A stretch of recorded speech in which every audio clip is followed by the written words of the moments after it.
इसलिए बहनें जानती हैं कि ये हमारा भाई नहीं है, ये कंस है, ये लालच दे रहा है। जब बहनें संकट में थी तब सिलेंडर 1150 का था, आज मामा की कुर्सी खतरे में तो 450 कर दिया। 50% जो सबसे गरीब लोग हैं वो 64% जीएसटी देते हैं। फायदा पका पट्टा डालकर लोगों पे कितना अत्याचार कर रही है। एक गरीब परिवार को कानपुर में उन्हें झोपड़ी में आग लगा दी।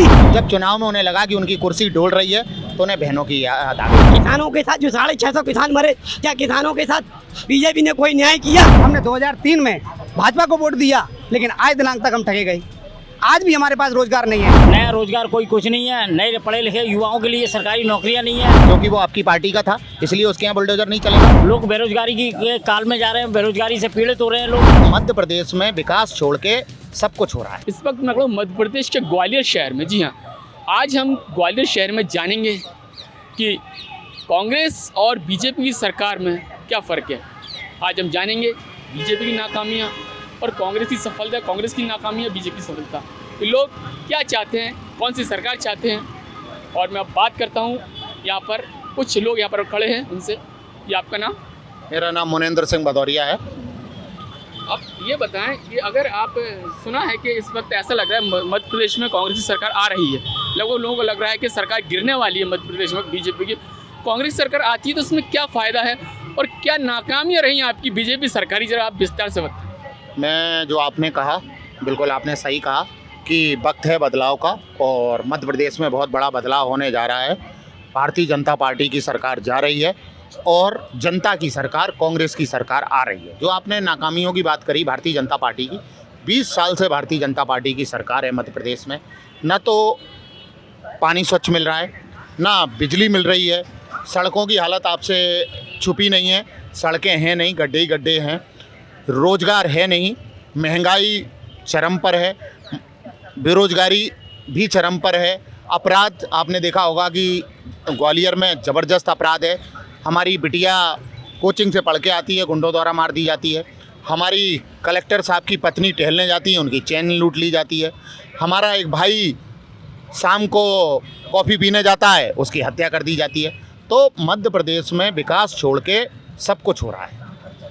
इसलिए अब जनता ने तय कर लिया है कि इस निकम्मी सरकार को भगाएंगे और जनता की सरकार, गरीबों की सरकार, दलितों की सरकार, अल्पसंख्यकों की सरकार, पिछड़ों की सरकार बनाएंगे। कांग्रेस को हम लाएंगे। देखिए, मुख्यमंत्री जी ने एक प्रलोभन दिया है कि लाडली बहना योजना, उसका क्या असर देगा आने वाले चुनाव पर? लाडली बहनों वाली योजना की जो आपने बात की है, एक्चुअल में ये चुनावी योजना है। सब बहनें जानती हैं कि 18 साल में शिवराज सिंह को बहनों की याद नहीं आई। जब चुनाव में उन्हें लगा कि उनकी कुर्सी डोल रही है तो उन्हें बहनों की याद आ गई। दूसरी बात मैं आपसे बताना चाह रहा हूँ कि अगर इतनी योजना ये इसको अच्छी मानते या इन्हें बहनों की ज़्यादा चिंता होती तो नरेंद्र मोदी जी पूरे देश में प्रधानमंत्री हैं, भारतीय जनता पार्टी के नेता हैं। पूरे देश में ये योजना लागू की जाती अगर महिलाओं की ने इतनी चिंता थी। दूसरी बात, बगल में उत्तर प्रदेश में इनकी सरकार है, वहाँ योजना क्यों लागू नहीं की गई केवल मध्य प्रदेश में? क्योंकि चुनाव है। जहाँ जहाँ चुनाव है वहाँ इनको बहनों की याद आ रही है। लेकिन मैं आपको बता दूँ, बहनें भी जानती हैं कि ये हमारा भाई नहीं है, ये कंस भाई है।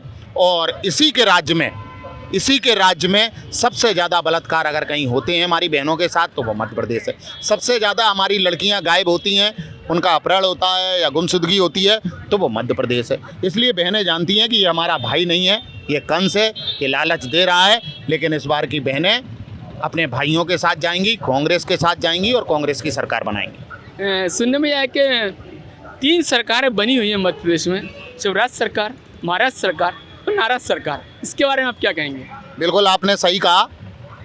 जब से सिंधिया जी भारतीय जनता पार्टी में गए हैं, आपको मालूम है कि गुटबाजी चरम पर है और वहाँ सत्ता की लड़ाई है। शिवराज के लोग सोच रहे हैं कि हम सत्ता की मलाई खाएं, सिंधिया के लोग सोच रहे हैं कि हम सत्ता को मलाई लूटें। और जो नाराज़ भाजपा की आपने बात की, ये वो लोग हैं जिन्होंने लाठी डंडे खाए, संगठन को खड़ा किया, संगठन को सींचा। आज सिंधिया जी के आने से वो सब लोग हाशिए पे चले गए हैं। आज भाजपा ख़त्म हो गई है, सिंधिया को ढहा भी हो गया है, मूल कार्यकर्ता रो रहा है। अभी आपने देखा होगा कि कुछ दिन पहले एक पेपर में छपा था कि आरएसएस के प्रचार कौन है। आरएसएस के प्रचारक जिन्होंने अपना पूरा जीवन भारतीय जनता पार्टी को और आरएसएस को दिया, उन्होंने नई पार्टी बना ली है। तो इससे सिद्ध होता है, कुछ दिन पहले आपने देखा होगा कि ग्वालियर में जब लाडली लक्ष्मी योजना का कार्यक्रम था तो भारतीय जनता पार्टी के नेता कैसे लड़ रहे थे। अभी कुछ दिन पहले आपने देखा होगा कि किस तरह से एक मंत्री ने 2 मंत्रियों की शिकायत की, वहाँ हाथापाई की नौबत आई कैबिनेट की बैठक में। अभी जिस तरह से सत्यन जी का बयान आया, उस तरह से मालूम पड़ता है कि भारतीय जनता पार्टी गुटबाजी में उलझ गई है और अब ये अंतिम सांसें गिन रही है, इनका जहाज डूब रहा है। इस वक्त मेरे साथ समाजवादी पार्टी के भी कुछ लोग जुड़ चुके हैं जी, अपने परिचय दें। मैं डॉक्टर राकेश खरे, समाजवादी पार्टी के प्रदेश सचिव। बताइए आपका क्या विचार है, कांग्रेस सरकार बनती है तो क्या फ़ायदे हैं और अगर बीजेपी सरकार बनती है तो क्या फ़ायदे हैं? देखिए, मध्य प्रदेश में हमेशा मध्य प्रदेश में कांग्रेस और बीजेपी एक लोही के 2 रूप हैं। मानते हैं कि 2018 में भी हमने कांग्रेस की सरकार बनाई थी, हमने से मतलब मध्य प्रदेश की जनता ने कांग्रेस की सरकार बनाई थी, लेकिन कांग्रेस के ही कुछ विधायक जो आपसी स्वार्थ की वजह से उन्होंने पूरी सत्ता पलट दी। तो मैं ये समझता हूँ, जैसे आप ग्वालियर विधानसभा की बात करें, ग्वालियर विधानसभा की समस्याएं लोगों से छुपी नहीं हैं। सड़कों पे गड्ढे हैं, सेवानगर में मकान टूटे, सेवानगर में तेजी कलारी फंसी। अभी आज सुबह 2 घंटे पानी बरसा, 2 घंटे पानी बरसा, जो निचली बस्ती है उसमें कितना पानी भर गया। ये क्या बीजेपी को दिख नहीं रहा? ये क्या कांग्रेस को दिख नहीं रहा? तो स्वर्ण रेखा नाले के नाम से वर्तमान भाजपा सरकार मलाई पे मलाई खाई जा रही है। अब प्रश्न उठता है कांग्रेस पे और बीजेपी पे, तो दोनों पे उंगली उठती है। यदि आप शहर की बात करें तो महापौर हमारे कांग्रेस के हैं, वो पूर्ण रूप से विस्तार नहीं कर पा रहे हैं, ना ही अधिकारी नगर निगम का अधिकारी कांग्रेस की बात नहीं मान रहा है। और बीजेपी अपने आप सत्ता के लालच में मदमोज होकर कुंभकर्ण की नींद में सोई हुई है। कि जैसा मुनेंद्र भाई ने बताया कि भाजपा अपने को सोच रही है कि कैसा भी, जैसे आपने एक मैं छोटा सा मुद्दा बताता हूँ, लाडली योजना नहीं लूँगा मैं, तो एक गरीब आदमी को जब पैसे की ज़रूरत पड़ती है तो कोई भी फाइनेंस कंपनी से फाइनेंस कराता है पैसा, तो वो योजना देते हैं कि आप इतने टाइम के लिए इतना करेंगे। जैसे भाजपा ने एक योजना दी गैस की, ये आपको 60 महीने की योजना है। यदि 60 महीने में कितने 1186 रुपये टंकी के नाम से खा रहे थे वो, उनने 6 महीने की छूट दे दी, 200 रुपये छूट करके। जनता इस कगार पे आ चुकी है, गरीब जनता, मजदूर जनता, हालत की जनता, जहाँ तक कि मध्यम वर्ग का जो आदमी है वो भी एक कगार, भुखमरी की कगार पे आ गया है। तो अब वो क्या अवसर प्राप्त करके बैठा हुआ है कि नेता आ रहे हैं, धनबली आ रहे हैं, बाहुबली आ रहे हैं। अरे कुछ नहीं तो मेरा परिवार तो है, परिवार को तो खाने को मिलेगा। तो जनता को ये गर्त पे ले जा रहे हैं। मैं इनसे पूछता हूँ, बीजेपी वालों से पूछता हूँ कि बीजेपी वाले कहते हैं कि कांग्रेस ने इतने करोड़ों का कर्जा लिया, गड्ढा कर दिया। तो मैं 14 साल में ये पूछता हूँ कि बीजेपी ने 14 साल में ये कांग्रेस ने जो गड्ढा किया था, उस गड्ढे को इनने कितना बड़ा गड्ढा कर दिया। वो कितने घोटाले करे, ये घोटाले छुपे नहीं हैं। तो भाजपा सरकार और कांग्रेस सरकार दोनों सत्ता हथियाने के लिए घूम रहे हैं। मैं समाजवादी विचार में सिर्फ ये कहूँगा कि ऐसा प्रत्याशी होना चाहिए जो गरीब जनता के लिए, मजदूर जनता के लिए, वो अपनों के लिए और जनहित के लिए खड़ा रहे, आधी रात पर खड़ा रहे, जनता के लिए कुछ भी करे, लेकिन जनता के अधिकार के लिए। मैं इसी मंच के माध्यम से, आपके माध्यम से ये पूछना चाहता हूँ कि क्षेत्रीय विधायक ने ग्वालियर की जैसी मील की समस्या को लेके क्या विधानसभा में प्रश्न उठाया? कि ग्वालियर में किसी नए रोजगार के लिए प्रश्न उठाया? नहीं। जैसी मील के अभी ये मकान तोड़े हैं, क्या उसके पट्टे के लिए हमारे विधायक जी ने कोई प्रश्न उठाया? कि ग्वालियर के डेवलपमेंट के नाम पर एक योजना बनाकर, सामूहिक रूप से बीजेपी योजना बनाकर योजनाओं पे डकारने का कार्य कर रही है। जैसे स्वर्ण रेखा नाला ले लीजिए, अभी कुछ साल पहले जो स्वर्ण रेखा नाले में की नाव चलेगी, उसके नाम से करोड़ों रुपया आया, पानी साफ जाएगा, उसके नाम से करोड़ों रुपया खाया। जब उस योजना कहाँ गई? उस योजना को दबा दिया गया। उस पर वो एलिवेटेड योजना ले आए हैं, जिसकी भी योजना उन्होंने नहीं बनाई। और योजना के अनुसार आज नाले की स्थिति देखिए, पानी 1 घंटे के अंदर पानी लबालब भर जाता है, निकासी के लिए जगह नहीं है। मैं आपसे एक चीज़ पूछना चाहूँगा कि बीजेपी ने ये कहा है अगर हमारी सरकार बनती है तो योगी की तर्ज पर हम मध्य प्रदेश में शासन चलाएंगे, यानी बुलडोज़र मामा बनेंगे, बुलडोज़र बाबा की तरह। क्या आप इसका क्या सहमत हैं? देखिए, सत्ता में आदमी मदमस्त हो जाता है, ना उसे गरीब दिखता है ना अमीर दिखता है। तो जहाँ तक की रही धमकाने की, भैया ये बात सत्य है, जनता डरी हुई है, सहमी हुई है। आज की जनता देखिए, आप मतदान के नाम पर जनता आगे नहीं आ रही है, पब्लिक एकदम साइलेंट है, वो बता ही नहीं रही है कि मैं कांग्रेस को जिताऊंगा कि बीजेपी को जिताऊंगा, वो एकदम साइलेंट बैठी हुई है। तो क्या है, डर का हर आदमी डरता है, लेकिन नेता है कुछ जिन्हें गुने वो नहीं डरते, बोले लगा दो केस, कितने केस लगाओगे हमारे ऊपर, लगा दो, लेकिन हम सच को सच कहेंगे, दिन को दिन कहेंगे, रात को रात कहेंगे। यदि आप लोगों ने कोई गलती करी है, उनने कहा योगी सरकार बनाएंगे, तो आप ये उत्तर प्रदेश की तर्ज को उठा के देख लीजिए। भाजपा सरकार ये भाजपा का पट्टा डालकर लोगों पे कितना अत्याचार कर रही है। एक गरीब परिवार को कानपुर में उन्होंने झोपड़ी में आग लगा दी, क्या ये नहीं छुपा है? मैं पूछता हूँ जो इनका ये मिश्रा था, जो कौन था उनका लड़का, उसने मजदूरों को कुचल दिया। किसानों के साथ जो 650 किसान मरे, क्या किसानों के साथ बीजेपी ने कोई न्याय किया? तो बीजेपी न्याय की बात नहीं करती, वो तो सिर्फ सत्ता की बात कर रही है कि मैं सत्ता कैसे हथियाऊं, तो कांग्रेस को भी कैसे दबाऊं। तो कारण ये है, मैं एक आपको एक बुंदेलखंड की कहावत बताता हूँ कि बड़े गलती करें तो बोले सेठी आ गए, बोले छोटे गलती करें तो गलती है। आप बताइए, आप क्या कहना चाहेंगे सरकार के बारे में? मध्य प्रदेश सरकार देखिए, किसकी सरकार बननी चाहिए और क्यों बननी चाहिए? कभी आप लोगों से फिर मैं सबसे अभी आपके पास मदन सोलंकी जी बहुत अच्छे ज्ञाता हैं, बहुत अच्छे वक्ता हैं, इनके पास फिर वापस लौटूंगा मैं। ये बताइए। देखिए, मध्य प्रदेश सरकार का तो अभी ये नियम चल रहा है कि अपने एक कहावत चलती है कि लगुन लगी चढ़ने तो बतासे लगे बटने। मध्य प्रदेश सरकार में जो मुखिया हैं शिवराज सिंह चौहान जी, ये धड़ाधड़ जो अपने झोले से नई नई योजनाएं लेकर के निकाल रहे हैं, बहनों के लिए निकाल रहे हैं। बहनों को बता रहे हैं कि 1000 रुपये दे रहे हैं, 1250 दे रहे हैं, अब बता रहे हैं 3000 भी दे रहे हैं। और अभी ग्वालियर में ये घोषणा करके गए हैं कि हम साहब घर भी दे रहे हैं। तो भैया आप घर दोगे तो प्रधानमंत्री आवास योजना को आप बंद कर दीजिए। अगर आपको ही कर देना है, इतने सालों से 2003 से आप लोग यहाँ सत्ता पर काबिज हैं, उस समय से आपको ना तो बहनों की याद आई, ना भाइयों की याद आई, ना गरीब की याद आई, ना मजदूर की याद आई, ना बेरोजगार की याद आई, ना छोटे उद्यम जो उद्योगपतियों की याद आई। आपने सारे उद्योग नष्ट कर दिए। हमारे यहाँ 2 उद्योग क्षेत्र हैं, एक मालनपुर उद्योग क्षेत्र है, दूसरा है बामोर उद्योग क्षेत्र। इन उद्योग क्षेत्रों में 2003 से आज दिनांक तक मैं आपके माध्यम से, आपके चैनल के माध्यम से ये पूछना चाहूँगा कि भाजपा सरकार ने, शिवराज सरकार ने यहाँ पे कौन से उद्योग स्थापित किए? ग्वालियर का बेरोजगार युवक आज भी बेरोजगार है, ठगा का ठगा महसूस कर रहा है। हमने 2003 में भाजपा को वोट दिया, लेकिन आज दिनांक तक हम ठगे गए। आज भी हमारे पास रोजगार नहीं है। 39 लाख रजिस्टर्ड बेरोजगार आज भी जो है रजिस्टर्ड हैं, उनमें से मात्र 21 लोगों को आपने रोजगार दे पाई है। ये क्या है? ये जनता के साथ में छलावा है, उसके अधिकारों का हनन किया है आपने। ये आप बताएं, आपका क्या मत है? अगर कांग्रेस बीजेपी सरकार में आप क्या इत्तेफाक रखते हैं? कांग्रेस की जो योजनाएं थी, लोगों को रोजगार देने की योजनाएं थी, हम पूर्व में भी देखते आए हैं। आज़ादी से अगर हम आज तक का इतिहास देखें तो कांग्रेस ने पूरे देश में एक नेटवर्क बिछाया, विभिन्न इंडस्ट्रियल एरियाज़ बनाए।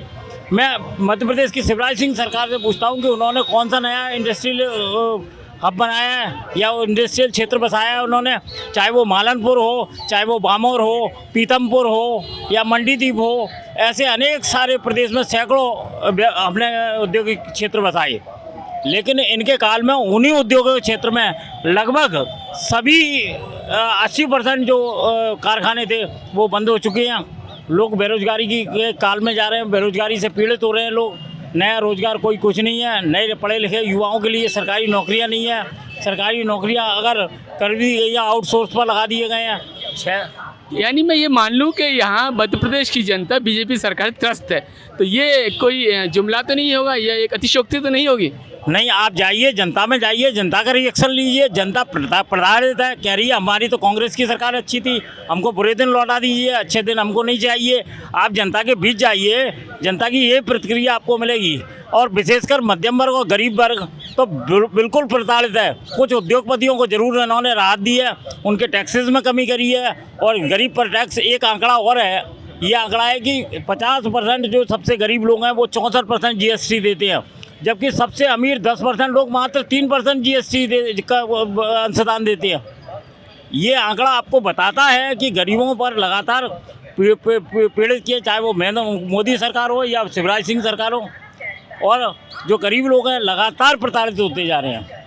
यानी मैं मुनीर जी आपके पास लौटूंगा, आपके पास लौटूंगा। मैं एक चीज़ जानना चाहता हूँ, अगर सरकार बनती बीजेपी और बुलडोजर मामा कहलाते हैं। हमारे जो कानून है, संविधान है, इसमें ऐसा क्या है कि एक अपराधी अपराध करता है पूरे घर को सजा दिया है, यानी अगर घर ढहाया जाता है तो पूरे परिवार को इसका खामियाजा भुगतना पड़ता है। ऐसा तो कहीं संविधान में नहीं। आप बताइए इसके बारे में। जो आपने बात की है बुलडोज़र की, ये बात सच है कि कहीं भी बुलडोज़र या किसी का घर गिराना इस तरह का कहीं कानून में नियम नहीं है। ये भारतीय जनता पार्टी की तानाशाही है, उनकी गुंडागर्दी है।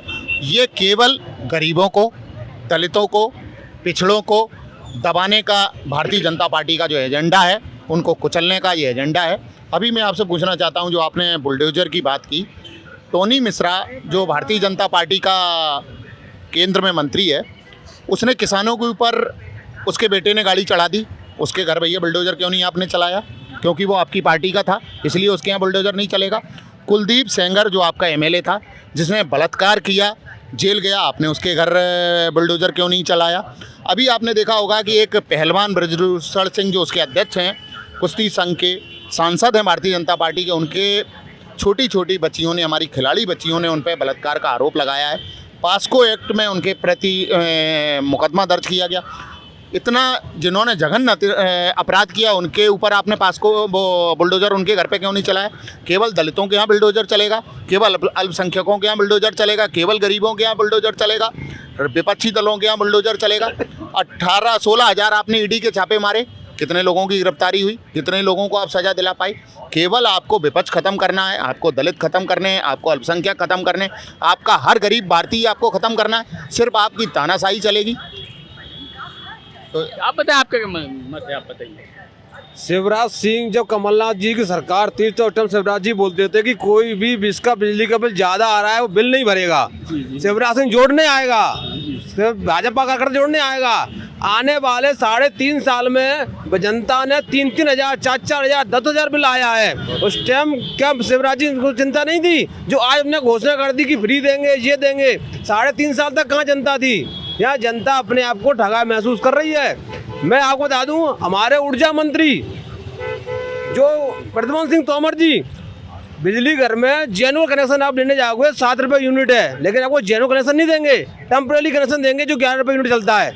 उनको 4 रुपये एक्स्ट्रा अपनी जेम के लिए चाहिए होता है। आपको जेनुअल कनेक्शन लेने जाकर मना कर देंगे, टरका देंगे। तो ये जनता को ठगने का काम कर रहे हैं हमारे ऊर्जा मंत्री प्रद्युम्न सिंह तोमर जी। तो बीजेपी के शासन में जनता बहुत त्रस्त हो चुकी है। अब लाडली योजना जिस 2017 में सुनील शर्मा जी ने मांग उठाई थी, इसकी ये बीजेपी की नहीं है। उस टाइम जो बीजेपी वाले कहते थे, शिवराज सिंह कहते थे सुनील शर्मा को जेल भेज दो। अरे जब तुमको ये लग रहा था कि ये बेकार है तो अब क्या को आ गए आप उसमें लेने के लिए? तो आपने हाल लागू कर दिया। जब कोरोना काल था, जब बहनें संकट में थी, तब सिलेंडर 1150 का था। आज मामा की कुर्सी खतरे में तो 450 कर दिया। वाह मामा वाह, क्या बात है। अपने पास खतरा आया तो सब कुछ हो गया। जब बहने खतरा में था, जब जीजा खतरे में थे तो 1150 का सिलेंडर था। खाने के 5 किलो का आटे पे दिया। प्रद्युम्न सिंह का बोडू, नरेंद्र सिंह का बोडू, शिवराज सिंह का बोडू, 5 किलो आटा इनका था, 6-6 महीने चला। ऐसा कौन सा भैया थैला था तुम्हारा कि 5 किलो आटा 6-6 महीने चल रहा था? अरे तुम खाओ ना, और गर्मियों में तुम बाजरा खिला रहे हो जनता को। चलिए मैं आपको जी बताइए, आप क्या कहना चाहिए? जी, मैं सिर्फ इतना ही कहना चाहूँगा कि आज आप देख रहे हैं कि जिस प्रकार से ये रेवड़ियाँ बांट रहे हैं, वो रेवड़ियाँ अपनी जेब से नहीं बांट रहे हैं। ये आपके, हमारे और जनता के जो पैसे हैं, जो टैक्स के रूप में हम लोग डिपॉजिट ये देते हैं, वो टैक्स का भार हम लोगों पर है। और हम सरकार को जब ये देते हैं तो सरकार उसकी रेवड़ियाँ बना करके बांट रही है। मैं इसमें कहना चाहूँगा, मैं तथ्यों के साथ में बात करना चाहूँगा कि आज 1,55,000 करोड़ रुपए का कर्जा इस भारत सरकार ने एक आम जनता पर लाद दिया है। मैं मध्य प्रदेश की बात करूंगा कि 29,000 करोड़ का कर्जा इन 6 महीनों के अंदर शिवराज सरकार ने जनता के ऊपर थोप दिया है। ये कर्जा आप जो थोप रहे हो जनता के ऊपर, ये वसूली कहाँ से होगी? चलिए, तो ये था हमारा कार्यक्रम। बीजेपी के शासनकाल से, बीजेपी सरकार से जनता कितनी त्रस्त है ये आप लोगों ने देख लिया। यानी इनकी पीड़ा कहीं ना कहीं उठ कर टीस मार रही है। इनकी पीड़ा बता रही है कि बीजेपी से मध्य प्रदेश में लोग कितने परेशान हैं। ये कार्यक्रम आपको कैसा लगा अपने कमेंट बॉक्स में ज़रूर बताइए, कमेंट बॉक्स में। चलिए, मैं हूं अफजल खान और आप दीजिए इजाज़त। नमस्कार।